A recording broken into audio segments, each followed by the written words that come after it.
তোমার জীবনের best coach? একটা কোচের অবদান আমি কখনো ভুলবো না, আর্থার পাপাস। উনি যেভাবে আমাদের রেডি করে দিয়ে গেছে, মানে আমাদের ব্যাচটাকে এখন যারা খেলছে ইন্ডিয়ান ফুটবল সার্কিটে,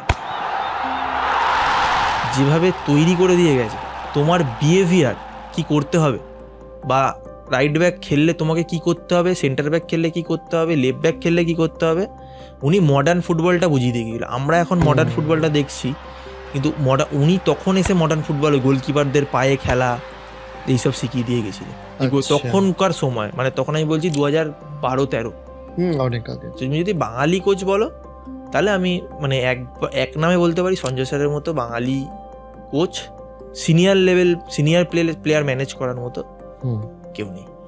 আর তার আন্ডারে তোমরা আই লিগ মানে আই লিগ জিতেছি, তারপরেও তো 3 বছর ফেডারেশন কাপ জিতেছি, তারপরে তো 3-4 বছর আমি কাটিয়েছি।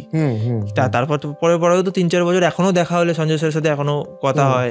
হ্যাঁ, এবং রিসেন্টলি ওনার এত শক্তি ক্ষমতা, ওনার একটা হার্ট অ্যাটাক হয়েছিল, তারপরে উনি এসে আবার কোচিং করিয়েছে মোহনবাগানে। খেলোয়াড় মানসিকতা, খেলোয়াড় মানে ওনার রাফ অ্যান্ড টাফ মানসিকতা, এটা প্রথম থেকেই মানে আমরা দেখেছি, যবে থেকে ওনার সাথে কাজ করেছি তবে থেকে এটা দেখেছি। তো উনি বাঙালি কোচ হিসেবে আমার মনে হয় যে ওনাকে একটু আরো টপ লেভেলে একটু দেখতে পেলে ভালো লাগবে। একদমই।